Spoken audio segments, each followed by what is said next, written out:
peristiwa Isra Mi'raj Nabi dengan berbagai macam cara dan seleranya masing-masing.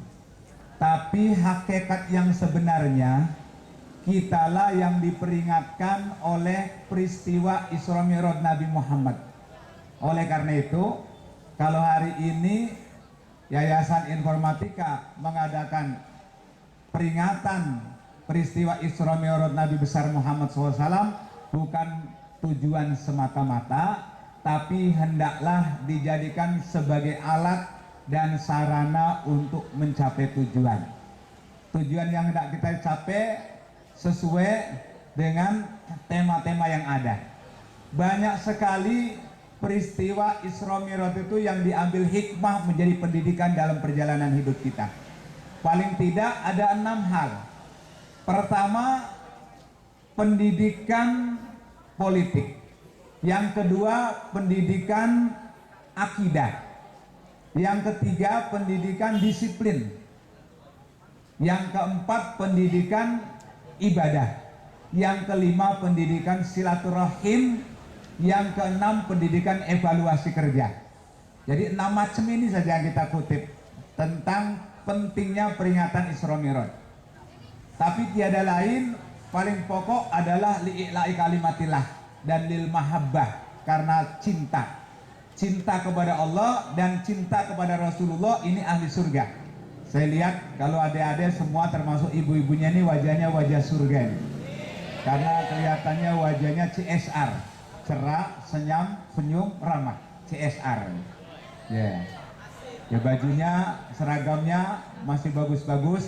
Tapi udah lunas belum di Bu Guru ya?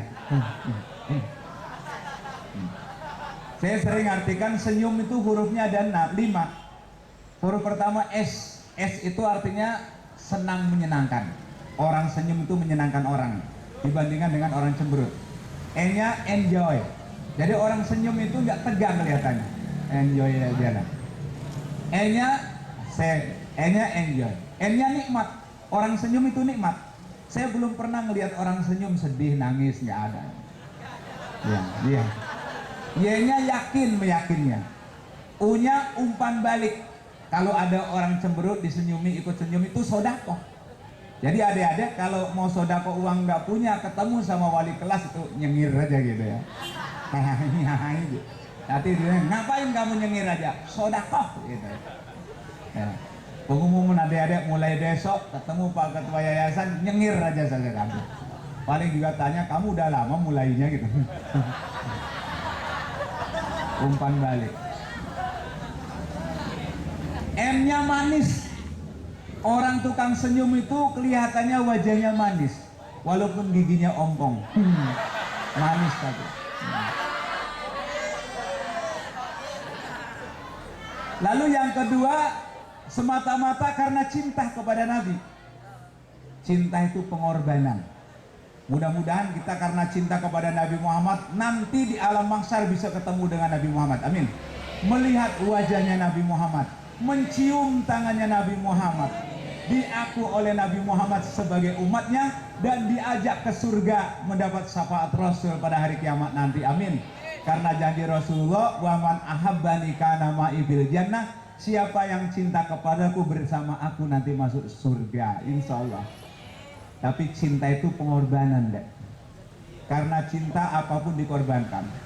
Harta, waktu, dan apapun dikorbankan. Sama kita cinta kepada pacar saja segala-galanya dikorbankan. Duduk 1 hari merasa 1 jam. Apalagi duduknya di bawah pohon yang rindang di pinggir pantai dengan mengatakan, neng dunia indah ya neng.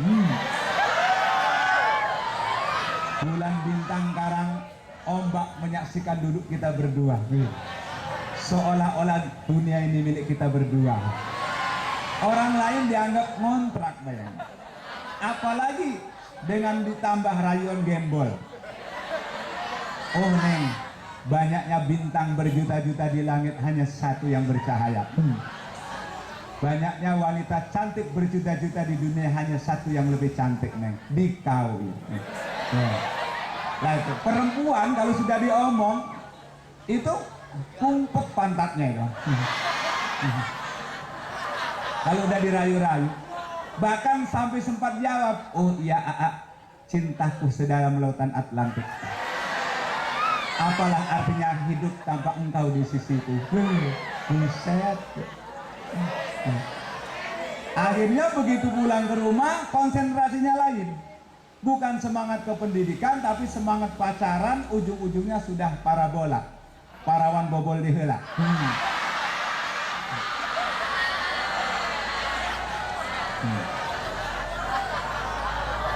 Ibunya dirayu, mah, jeruk purut pada pating pengkerut, pisang goreng dirubung semut, duduk merengut, berdiri merengut, saya minta kawin pengen diturut. Kata mamanya, kamu ini Sarmuna, sekolah belum lulus, kan mau kuliah di Unsera, ngapain begitu? Saya habis jalan-jalan ke pasar Rau, lalu saya beli kedong-dong. Ternyata paling enak jadi pengantin baru, begitu di kamar minta digendong.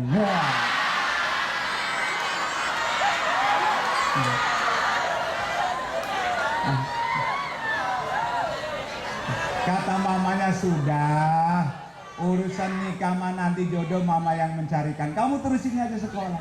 Jawab lagi, mas sekarang ini kan bukan Siti Nurbaya zamannya mah. Buat apa orang dibui pukul 4 masih dikunci? Buat apa jodoh ditari? Paling enak cari sendiri mah. Bapaknya marah. Pokoknya Sarmuna, bapak tidak akan mengawinkan kamu. Sudah, titik. Pak, kalau saya nggak dikawinin, saya mau kawin lari. Ibunya ketakutan. Jangan nak, capek. Kawin duduk aja. Takut saja. Kawin lari, tua muda kawin lari. Ayo lari pagi tuh.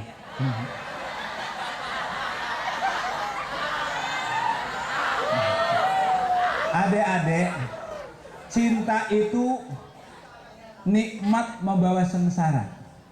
Nikmatnya sekelenteng, sengsaranya segendeng. Oleh karena itu, yang punya pacar-pacar mulai besok diputus. Setuju ya Bu Guru ya? Setuju.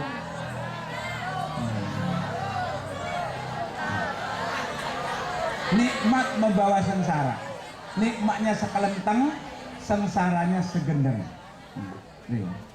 Kalau diputus sama pacar, ingat apa kata Niati, bukan kepergianmu yang aku tangisi, tapi kedatanganmu yang aku sesali. Baru diputus sama pacarnya sudah mau gantung diri di bawah pohon kacang. Lewat.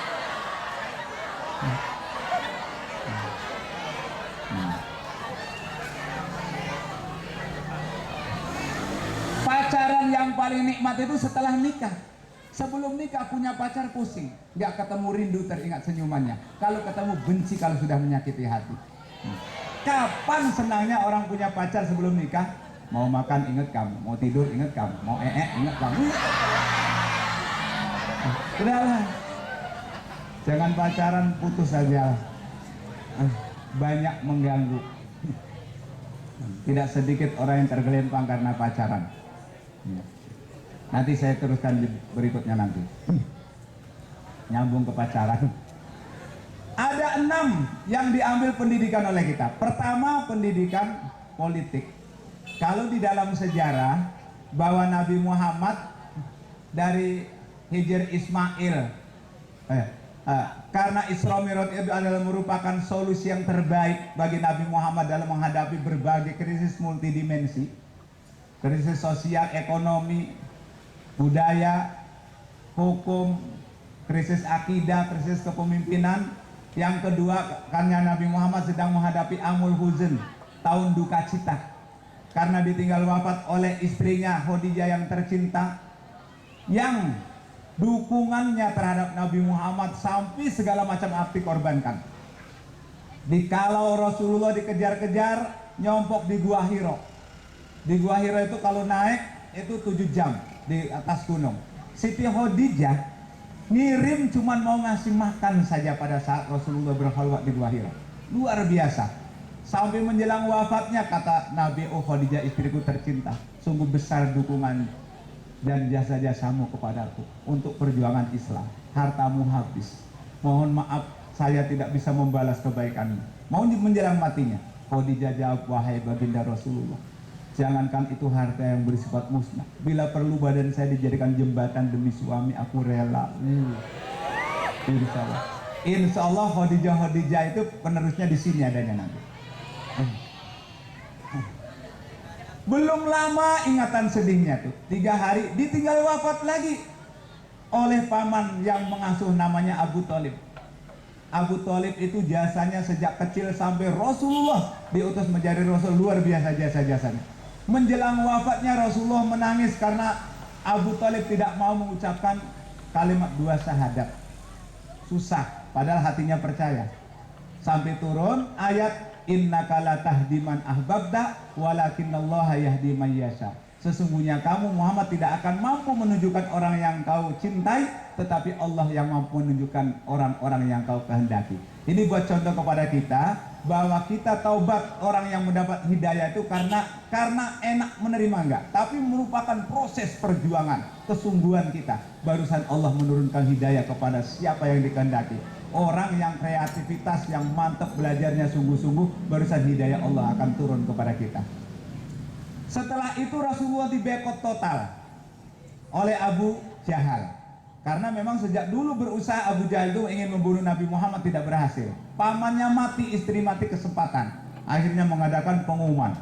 Pengumuman dipermaklumkan kepada seluruh pejabat eselon 1, 2, dan 3. Dari tingkat gubernur sampai tukang bubur, dari insinyur sampai tukang cukur, sampai profesor, dari profesor sampai tukang sol, dari kalangan doktor sampai ojek motor, dari direktur sampai tukang sepur, dari DPR, MPR, DR, tukang ember, semua besok semuanya membekot terhadap Muhammad. Undang-undang pembekotan ditempel di Ka'bah. Jangan diberikan pelayanan Muhammad. Jangan diberikan apapun, jangankan dikasih beli pun jangan dilayani. Biar kelaparan dia. Pendukungnya sudah nggak ada, istrinya mati, pamannya mati. Nah, di situ dirasakan oleh Nabi Muhammad sedihnya. Sudah sedih ditinggal wafat istrinya, pamannya dibekot, diblokade, diembargo, nggak boleh apa-apa. Akhirnya kata Rasulullah, yuk Zaid bin Harithah kita pindah saja di negara Taif. Taif itu orangnya baik-baik seperti di SMK informatikanya, baik-baik. Berangkat, sampai datang di gerbang informatika, di gerbang negara Taif, dilempari lagi di demo. Demonya demo anarkis, melempari Muhammad sampai berlumuran darah. Jadi kalau ada yang demo-demo anarkis itu sebenarnya dari jahiliyah itu. Demo-demo asalnya dulu, yang ribut massal, segala masalah dari jahiliyah. Sekarang ini kan di Indonesia aja diserang demo bayaran. Dilempari, Allahu Akbar, polisi yang dilempari, Allahu Akbar, dianggapnya orang kafir mungkin. Saya omong lagi polisi, jawab polisi, sami Allah liman hamidah gitu.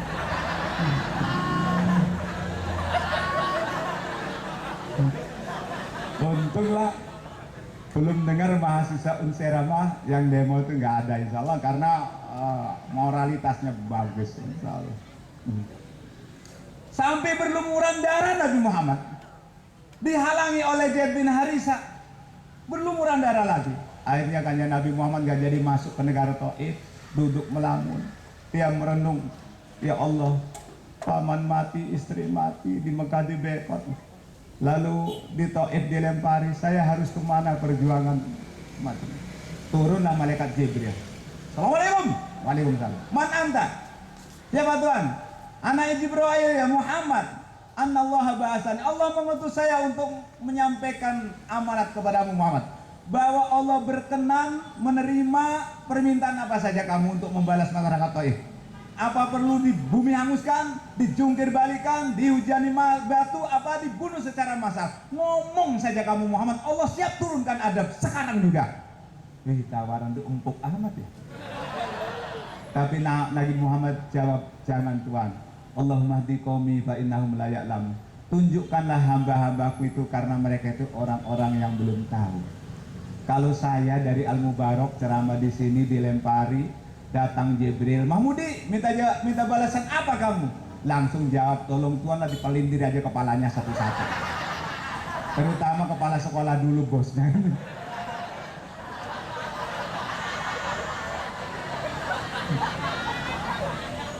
Ini kalau saya, tapi belum bisa seperti Nabi Muhammad, ahsin ilaman asailaika. Masya Allah. Latar belakang itulah yang mendasari Allah merintah Jibril untuk memanggil Muhammad supaya berangkat Isra Mi'raj. Nah, dalam perjalanan Isra Mi'raj itulah ada 6 pendidikan. Pendidikan gotong royong, karena Nabi Muhammad lagi tidur di Hijr Ismail dengan Sayyidina Hamzah Ja'far lagi tidur, digotong oleh malaikat Jibril, Mikail, Israfil, dan malaikat yang lainnya semuanya ikut gotong royong. Ini juga satu pendidikan bahwa hidup itu kebersamaan. Hidup itu rajin berjamaah, sholatnya berjamaah, kumpul pengajian berjamaah. Ternyata berjamaah itu harganya mahal. Karena hidup berjamaah, kumpul semacam ini dihormat-hormat. Yang kami hormati Bapak Kiai Mahmudi. Padahal pernah ketemu sama saya tuh MC, belum pernah. Yang terhormat Pak Kiai Mahmudi. Begitu kumpul di sini dihormat. Hadirin bapak-bapak, ibu-ibu yang tadi berkat berjamaah dihormati. Berarti harganya mahal berjamaah. Batu saja karena berjamaah laku dijual. Kalau satu batu kali, buru-buru suruh beli, dikasih juga nggak mau. Begitu kumpul satu truk dijual laku. Kecuali ini baju Kalimaya, jamrut. Ini kiai ketua yayasan, satu aja harganya mahal. Ini hikmahnya besar ini. Kalau digigit itu insya Allah giginya pada rontok ini. Hikmahnya. Maklum lagi konsentrasinya perbatuan melulu. Nanti Indonesia ini jadi konglomerat batu, tapi akidahnya rusak. Karena mau menghadap Allah, maka dibawa ke sumur Zam-Zam juga harus dibersihkan dulu hatinya. Di sumur Zam-Zam karena Nabi Muhammad dibersihkan hatinya, dikeluarkan penyakit-penyakit hati, ujub, riya, takabur, hasud. Biasanya penyakit iri hati itu nempelnya kepada ibu-ibu rumah tangga. Kalau ada tetangga sebelah memborong kursi, motor, mobil, kitanya pusing. Orang lain beli mobil, kita mah beli bodrek. Iri hati. Allah. Coba katanya tuh di Markona kursinya letter O, gelangnya gede kayak pelak becak, jalan. Kita mah rumah kayak begini. Pindahlah, jangan ngajar di Unsera, jangan ngajar di informatika, gajinya kecil. Ini kan gosok-gosok gitu. Penyakit ini dihilangkan. Sampai-sampai termasuk hasud, riya, dengki, ujub, takaburiyah. Lalu diisi dengan keyakinan, keimanan, keislaman, keilmuan. Salah satu ini duduk bersama mengikuti pengajian ini mau mi'raj. As-sholatu mi'rajul mu'min. Sholat itu mi'rajnya orang mukmin. Orang mau mi'raj menghadap Allah harus bersih hatinya dan harus ada ilmunya lagi. Biar tahu rukunnya sholat supaya sholatnya berkualitas dan mutu dan berkualitas. Biar sholatnya benar. Cuman orang ngaji itu macam-macam ya. Ada yang datang pengajian itu citok, ngaji sambil ngantuk. Ada lagi yang jibrol, ngajinya sambil ngobrol. Ada lagi yang jider, ngajinya nyender, cari senderan. Tapi yang paling banyak jitulen, ngaji wis metu kelalen. Barang metu aja, aku Ustad ngomongin yor kelingan. Maklum memoris kebok mikiri kreditan, SPP durung lunas. Akhirnya lupa. Itu namanya jitulen, ngaji wis metu kelalen. Saya nanya, pengen ngaji apa pengen diajeni? Pengen sholat apa pengen disolatkan? Pengen sodako apa pengen dikasih sodako? Jangan tidak, jangan lihat. Sekarang ini banyak orang pinter apa banyak orang minteri, Pak? Banyak orang yang berakal apa banyak orang yang ngakali?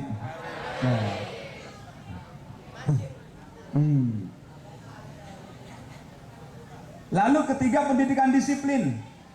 Kanjeng Nabi dalam perjalanan hidup, perjalanan Isra Mi'raj selalu disiplin perintah Jibril. Kata Jibril berangkat, kata Jibril berhenti, kata Jibril sholat, kata Jibril terus saja. Ini pendidikan bahwa kita hidup kalau ingin sukses terapkan disiplin.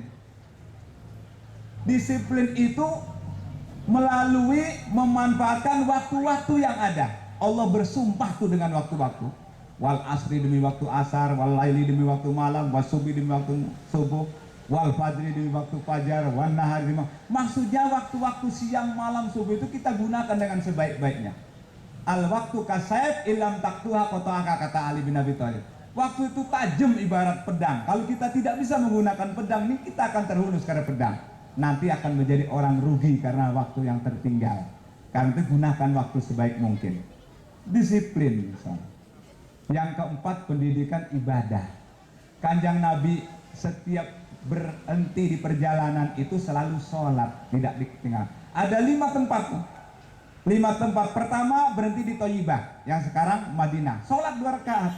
Yang kedua di Sajaratul Musa, sholat 2 rakaat. Yang ketiga di Turisina, sholat lagi 2 rakaat. Yang keempat di Bethlehem, sholat lagi 2 rakaat. Yang kelima Masjidil Aqsa. 5 kali beristirahat, 5 kali sholat. Rasulullah mendapat sholat 5 waktu. Ini menjadi pendidikan kepada kita bahwa sholat itu sebagai tolok ukur sukses dan tidaknya perjalanan hidup kita dilihat daripada sholatnya.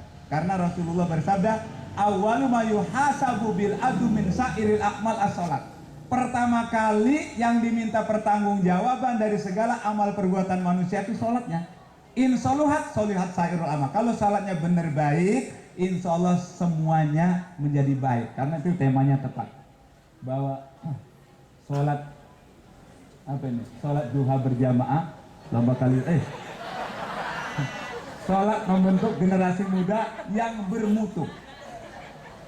Paling tidak ada 6 belajar dari pendidikan sholat.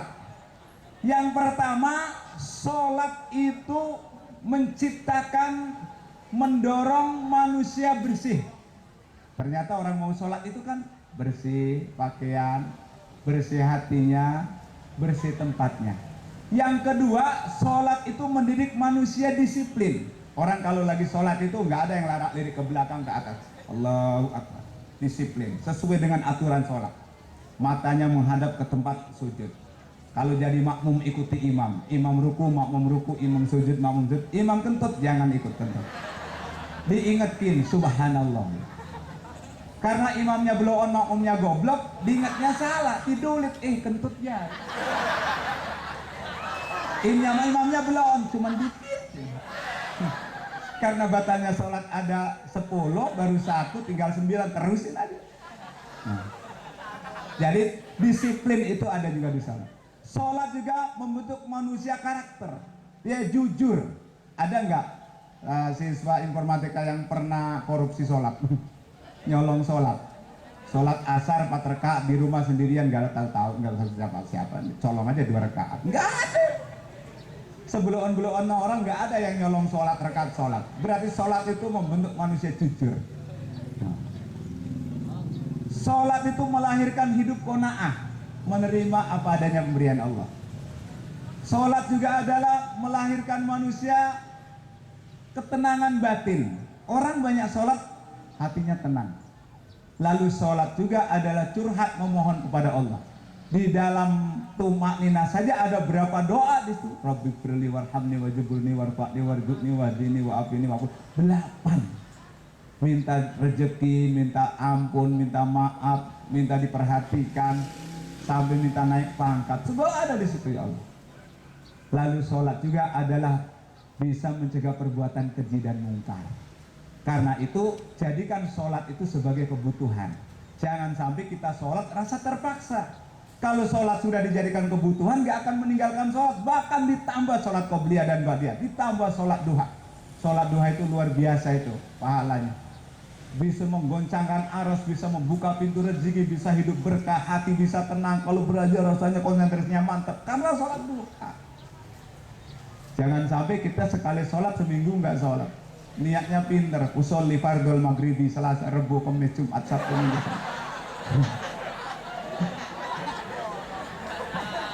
Sholat tuh dirapel. Sholat borongan. Orang kampung saya itu, tapi kalau orang sholat berjamaah itu yang rame sholat maghrib aja.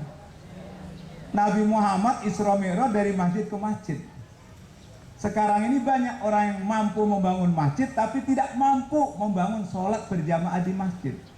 Akhirnya masjid kehilangan jati dirinya, kehilangan tongkatnya, kehilangan qobliyah Jumatnya, sampai kehilangan berjamaah, sampai adzan saja di masjidnya bagus suaranya suara orang tua yang ngempos giginya ompong. Allah.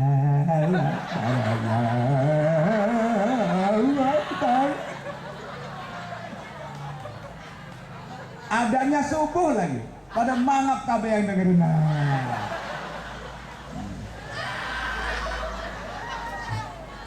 Sampai ada kakek-kakek itu di kerjaan, ya nabu beduk sendiri, adan sendiri, komat sendiri. Akhirnya ketemu di jalan, kek, udah azan, udah nabu beduk, udah komat, udah sholat, belum. Kenapa pulang, kek? Neseng. Orang kehabisan nafasnya udah tuh. Kongsirnya malah aja, atmo dari ning yai aja. Yai harus kuat, gak tenaganya entek. Bukan mati lagi sing ngegotong. Wong lagi wong mana ning masjid, kali kahir. Kelewat-lewat. Jarang masjid bagus itu suara adanya anak muda dari SMK Informatika. Allahu Akbar, Allahu Akbar. Anak muda.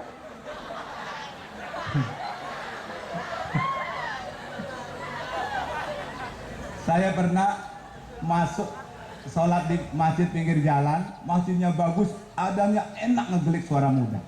Masuk saya cari yang ada nggak ketemu, kaset.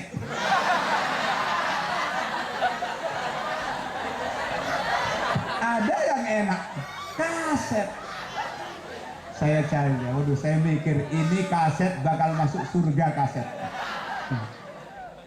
Aduh, kelewat-lewat. Tetangga rumah saya sebelah musola kecil, anak kecil azan salah, lewat suaranya menggelek sampai kedengar kemana-mana. Allahu Akbar, Allahu Somad.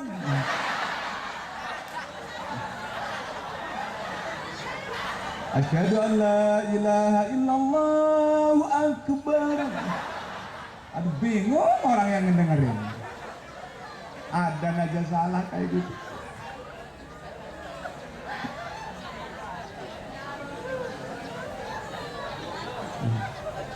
Ya Allah, sholatnya. Di kampung saya ada namanya Mang Samsuri. Kalau sholat masjid, sholat berjamaah ke masjid itu nyulet rokok dulu sampai ke pintu masjid, akhirnya komat, rokoknya masih panjang. Kebiasaan Mang Samsuri supaya rokok keambil, sholat keambil, yang dibuang itu apinya cek taruh di kuping. Tapi karena kebiasaan kejadian, apinya masih sisa.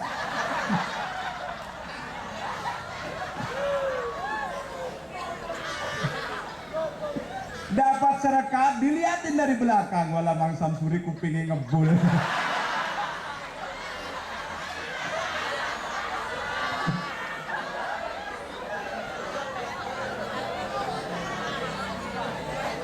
Dapat 2 rekat, kayaknya nyangkin, apinya nyangkin besar, suara rambutnya kebakar pretek. Mang Samsuri kebingungan, diambil takut batal, nggak diambil panas gataan, kuping kecus. Lah sholatnya itu di belakang imam. Akhirnya karena nggak tahan termaksa ditampel. Pas ditampel melesat rokoknya manjing sampai imam. Lah imam gue pegang nggak tahu menau.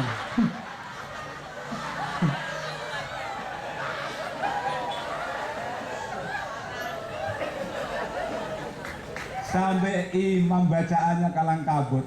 Wala anabidu mabatu wala antum abiduna wala. Mikir kecus panas. Makmum jengkel, lakum. Barang tulisin lakum dinukum waladolin. Amin. Saking nggak tahan, imamnya gending kepanasan. Imamnya ngomong panas. Lah makmum protes balikan pertama. Sholat kok ngomong. Dia yang ngomong lagi sholat. Yang di belakang protes lagi, untung saya nggak ngomong. Ubar semua. Awas ya. Kalau mau sholat jangan bawa-bawa rokok. Takut kayak Mas Samsuri. Masalah. Pendidikan sholat. Jadi sholat itu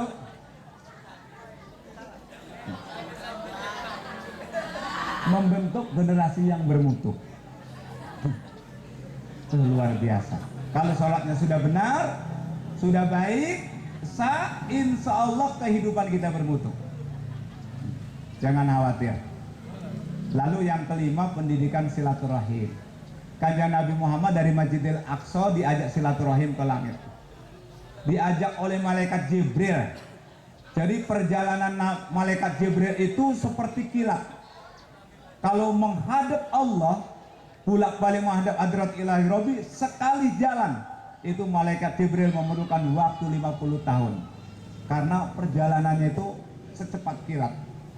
Sehingga sampai ke langit pertama saja nggak tahu hitungannya. Saya pernah ke Jepang dalam teleskop orang Jepang lewat TV tapi.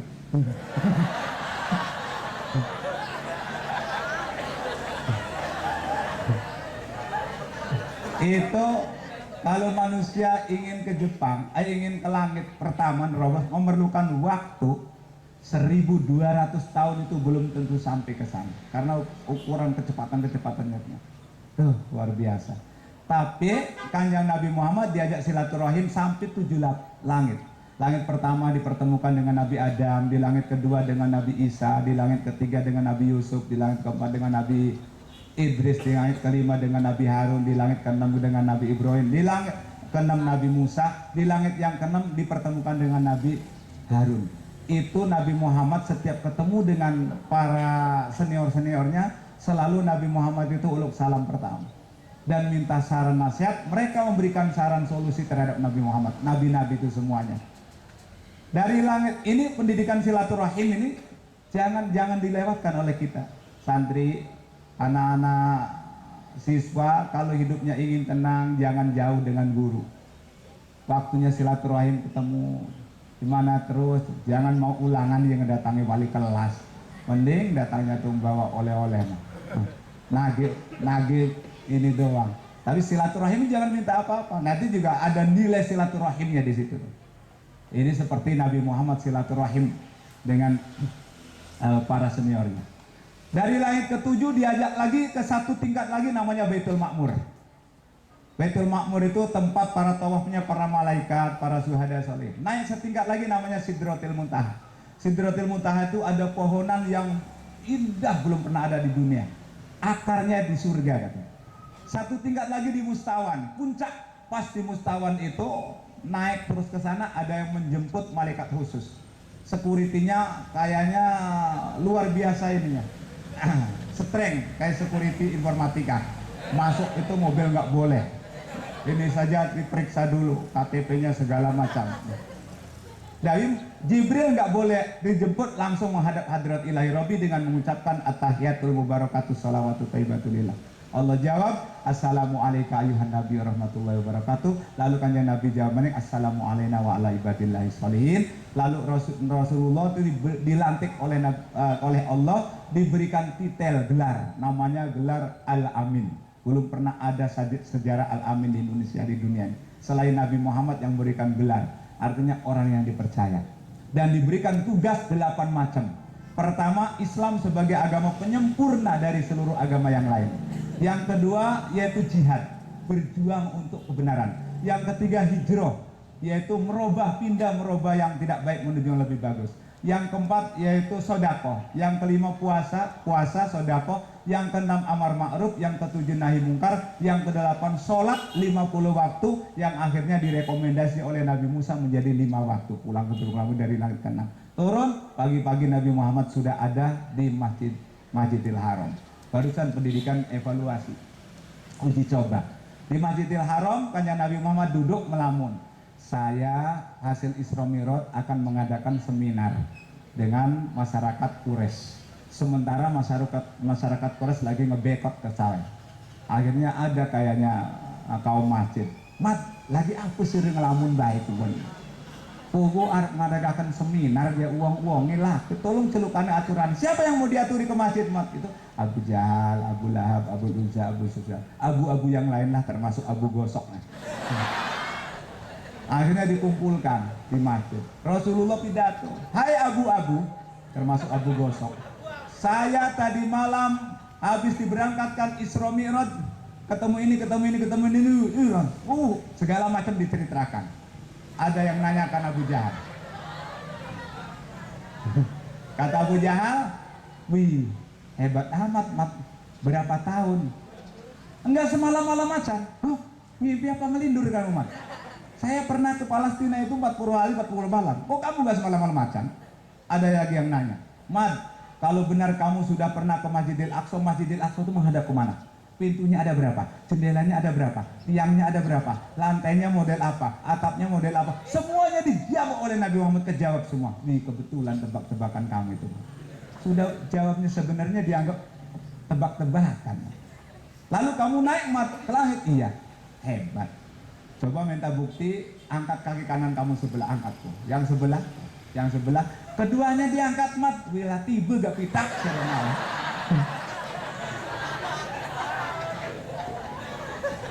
Di situ perang no? antara falsafat otak manusia dengan akidah. Kalau Isra Mi'raj itu dipikir oleh otak manusia sambil botak sariawan, tidak akan kepikir. Tetapi kalau dengan akidah, betapa dahsyatnya kekuasaan Allah. Kalau Allah berkehendak, enggak perlu memerlukan 2/3 malam. Idza arada syai'an ayyaqula lahu kun fayakun. Allah berkehendak cukup sim salabin abrakadabrak jadi. Contohnya gini, semut mau ke Jakarta. Ada 10 semut mau ke Jakarta. Kira-kira bolak-balik menurut perjalanan semut itu berapa bulan itu? Tapi ada semut yang nempel ke saya. Sayanya naik mobil lewat jalan tol ke Jakarta, lalu pulang pergi. Tadi yang jalan kaki itu baru sampai ke perapatan Kaloran, sampai ke alun-alun. Lalu semut yang ikut ke saya kan berhenti. Semut-semut berhenti dulu. Saya mau cerita. Saya habis menghadiri konferensi Asia Afrika, ketemu dengan Jokowi, dengan Ahok, kan segala macam cerita. Kata semut yang jalan yang 10, saya juga dari Puage jalan baru sini. Wih sorry, saya ini habis ke Jakarta bukan jalan sendiri, tapi dijalankan oleh bos saya cuma duduk aja nih sambleh, ngeliatin aja. Bos saya menjalankan saya. Nah, ukurannya kan begitu. Cerita segala macam. Jam, 24 jam kalau menurut jalan jam, 1 hari semalam. Tapi kalau yang punya jam, yang menjalankan, 1 menit, 1 detik. Protes jam Anda. Protes. Saya bukan jalan sendiri ya, bos saya ngejalankan yang punya saya. Barusan selesai urusan semua. Ternyata bahwa rasul-rasul di dunia itu membawa revolusi ilmiah. Rasul-rasul diutus di dunia membawa revolusi ilmiah. Contoh, Allah mengutus Nabi Adam membawa revolusi ilmiah, penemu pertama ilmu tentang nama-nama benda sedunia. Jadi yang beri nama segala benda itu Nabi Adam. Wa 'allama Adamal asma'a kullaha. Semuanya. Summa aradahum 'alal malaikat. Faqala ambiuni bi asma'ula haula in kuntum shadiqin. Diceritakan semua nama-nama pada waktu testing. Cerita lagi dikritik ya. Allah mengutus Nabi Idris membawa revolusi ilmiah, penemu pertama tentang industri tekstil. Ini sendal, sepatu, baju, peci. Nabi Idris itu penemu pertama, dikembangkan sampai sekarang. Allah mengutus Nabi Nuh membawa revolusi pertama, menemu pertama tentang transportasi laut, membuat kapal paling besar, sampai dibuat kapal Bakahuni, Merak, segala macam. Allah mengutus Nabi Daud, yaitu ahli dalam industri baja, dikembangkan lagi di PT Krakatau Setia ke seluruh dunia. Allah mengutus Nabi Sulaiman, ahli dalam ilmu bahasa, dari bahasa semut sampai bahasa gajah. Nabi Sulaiman itu mengerti, termasuk kendaraannya saja angin. Saya hanya bisa mengerti 3 bahasa, Sunda, Jawa, Indonesia, disingkat bahasa Sujai. Sunda, Jawa, Indonesia. Kalau anak santri saya kan bahasanya sehari-hari bahasa Arab, bahasa Inggris. Kalau nggak yang bahasa Inggris, nggak bahasa Arab, ya disanksi. Begitu masuk ke kantor saya, mungkin cari stempel karena Ustadz, aina ceplok. Karena nggak ketemu stempel itu apa bahasa Arab. Aina ceplok. Mafi ceplok, illa ceplok endong. Orang Serang kalau berangkat umroh lewat umroh Ar-Rahmah, sok pintar bahasa Arab. Begitu ditawarkan itu sejadah, hom sareal, 5 real, langsung ditawar arba'a rokaatin. Bingung orang Arab, 5 real ditawar 4 rakaat. Begitu ditanya, min aina anta, kamu dari mana? Langsung jawab, minal jinnati wan nas. Yang bisa aja udah. Maklum orang Serang. Tapi anak santri yang pinter bahasa Arabnya pacaran sama bahasa Arab. Ya Habibah, anti awwalu man sabatat fi qalbi. Wahai Habibah, kaulah pertama kali orang yang melekat dalam hatiku. Idza nadartu ilaiki tarafrauta qalbi. Jika aku melihatmu maka berdebar hatiku. Malam menjadi impian, siang menjadi kenangan. Langsung jawab lagi si Habib, intuhib uhib, jika kau cinta padaku, aku pun cinta padamu. Habibah pintar jawabnya dengan bahasa Arab. Yang nggak bisa, anak uhibu supremi. Bisa nih pun doang oleh ngapal.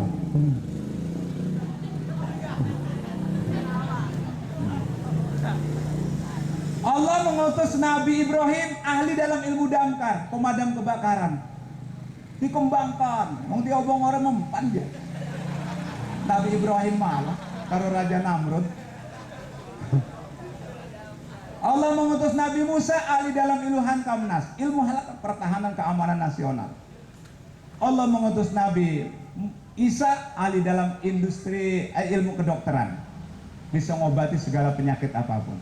Tapi Allah mengutus Nabi Muhammad membawa revolusi ilmiah yang paling mutakhir dan yang paling terakhir, karena ke ruang angkasa nggak sampai semalam-malam macan.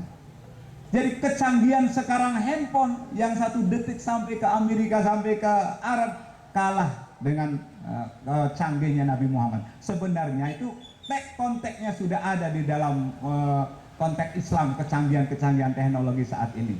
Tinggal mengembangkan. Seandainya Nabi Muhammad masih hidup, itu kecanggihan semuanya itu lebih canggih, tapi dikembangkan oleh para ulama-ulama cendekiawan, Ibnu Khaldun, Ibnu Rus, Ibnu Batuta, Ibnu Taimiyah, dan banyak para cendekiawan Islam yang mengembangkan.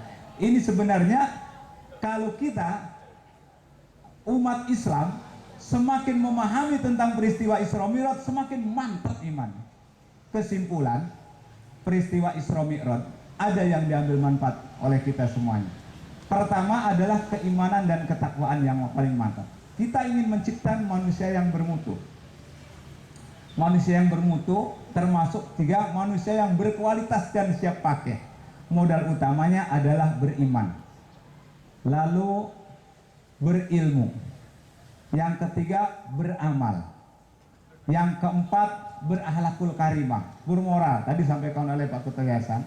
Yang kelima berorientasi masa depan, khairus sabab mantasabah habisai, atau subhanul yaum rijalul god, pemuda masa kini adalah calon pemimpin masa depan.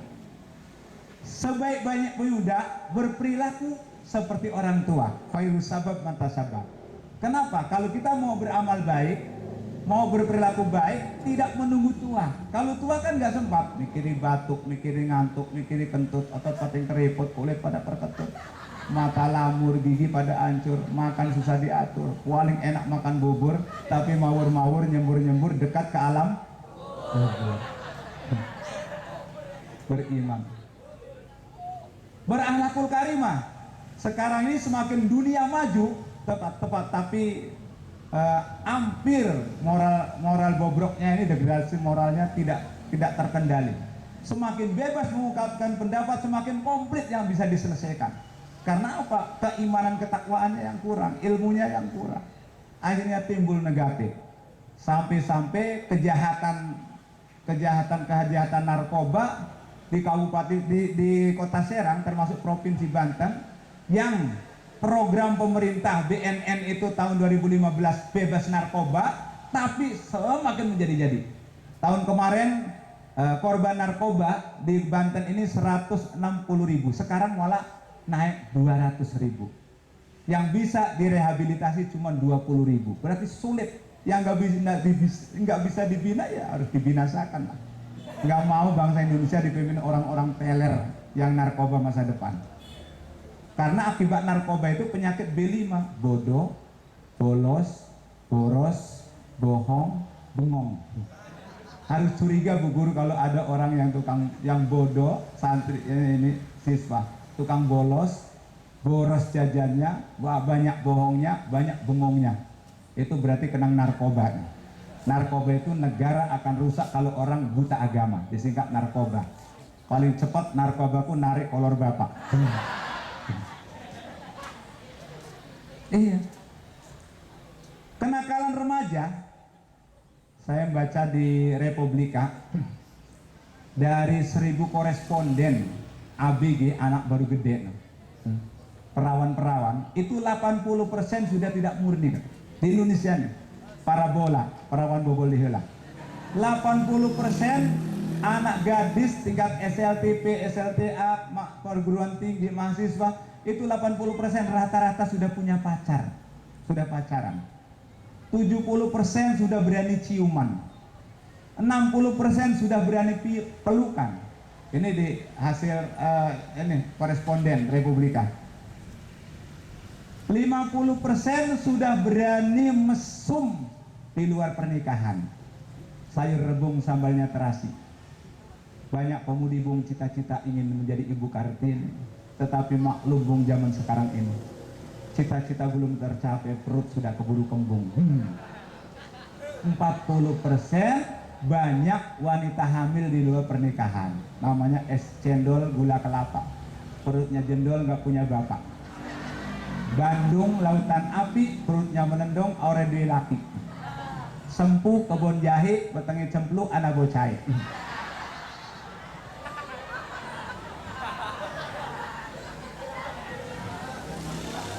30% banyak anak lahir tidak mengenal ayah. Es lilin es batu, durung kawin anak us pada metu. Masya Allah. Apa penyebabnya? Penyebabnya wanita ini di samping kekurangan keimanan, tapi banyaknya rojali, rombongan janda liar. Akhirnya